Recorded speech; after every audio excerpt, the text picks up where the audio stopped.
वो भावुकता क्या है, वो मनमोहन सिंह का जाना क्या है। ये तस्वीर, ये देखिए, ये कांग्रेस के कार्यकर्ता है। खबर मिली है, एम्स के बाहर है, मनमोहन सिंह जी की तस्वीर है और आंखों में आंसू हैं।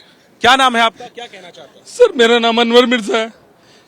दिल्ली के अंदर सबसे पहला इलेक्शन अगर डॉक्टर मनमोहन सिंह जी ने लड़ा था तो मेरे एरिया से लड़ा था, दक्षिण दिल्ली से लड़े थे वो। मैं उनके साथ चला था, बहुत छोटा सा था मैं जब चला था उनके साथ। मेरे को उन्होंने कहा बेटा तू इतने नारे लगा रहा है, थोड़ा सा बैठ जा। मैं कहा नहीं, मैं नारे लगाऊंगा आपके लिए, मैं इनको भूल नहीं सकता। और मेरे फादर जो थे वो इंदिरा गांधी जी के साथ चले थे, तो मैं डॉक्टर मनमोहन सिंह जी को भूल नहीं सकता। उन्होंने मुझे बहुत एहसास और साथ दिया था। सबसे पहला इलेक्शन मेरे सामने मैंने डॉक्टर मनमोहन सिंह जी का आशीर्वाद लिया था, मैं भूल नहीं सकता उनको।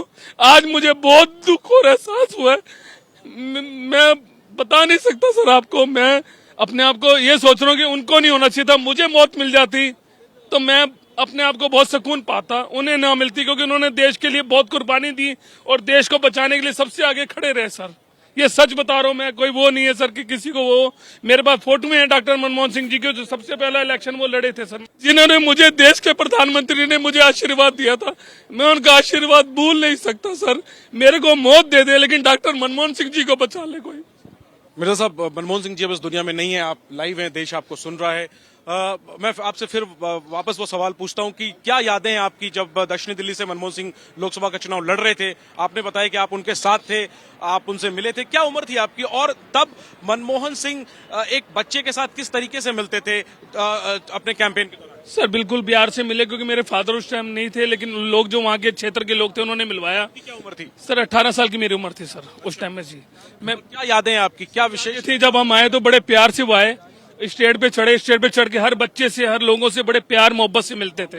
लेकिन वो इलेक्शन नहीं जीत पाए, वो थोड़ा सा मजबूरी रही, क्योंकि वहां पर उस टाइम मल्होत्रा जी लड़ रहे थे इलेक्शन, तो इसलिए वो नहीं जीत पाए। लेकिन हम लोगों ने उनके लिए मेहनत बहुत करी और उन्होंने हमेशा सुख दुख में हर लोगों के साथ खड़े रहे। इस चीज को हम मानते हैं और सर माथे पे लेते हैं। मैं फिर आपको कह रहा हूं कि हम डॉक्टर मनमोहन सिंह जी को और इंदिरा गांधी जी को और राजीव गांधी जी की यादों को नहीं भुला सकते। लेकिन मैंने इंदिरा गांधी जी को, राजीव गांधी जी को नहीं देखा, लेकिन मैंने डॉक्टर मनमोहन सिंह जी को अपने करीब से देखा है। अगर आप चाहेंगे तो मैं फोटो भी उनकी दिखा सकता हूं कि अभी जब वो दूसरी कैंपेनिंग करने के लिए दिल्ली की विधानसभा में, जो भी इससे पहले इलेक्शन किया उसके अंदर दिल्ली के अंदर विधानसभा करने आए थे, तो भी रजौरी गार्डन विधानसभा में मेरे ही क्षेत्र में वो आए थे और हमारे क्षेत्र में 10 साल तक मनमोहन सिंह जी प्रधानमंत्री रहे। इस दौरान आपको क्या लगता है उनकी सबसे बड़ी उपलब्धि क्या थी? सबसे बड़ी उपलब्धि थी कि उन्होंने देश की अर्थव्यवस्था को संभाल कर रखा, देश की सेवा के लिए वो आगे बढ़ चढ़ कर आते रहे। उन्होंने यही मेहनत करी और इसीलिए उनको याद किया जाता है। जब दिल्ली के अंदर विधानसभा का इलेक्शन, अभी इससे पहले जो इलेक्शन था उसकी भी फोटो मेरे पास है, जिसके अंदर डॉक्टर मनमोहन सिंह जी मेरे साथ फोटो के अंदर बैठे हुए हैं, मैं आपको दिखा सकता हूं। देखिए ये कैसा जुड़ाव है कि मनमोहन सिंह गुजर गए हैं।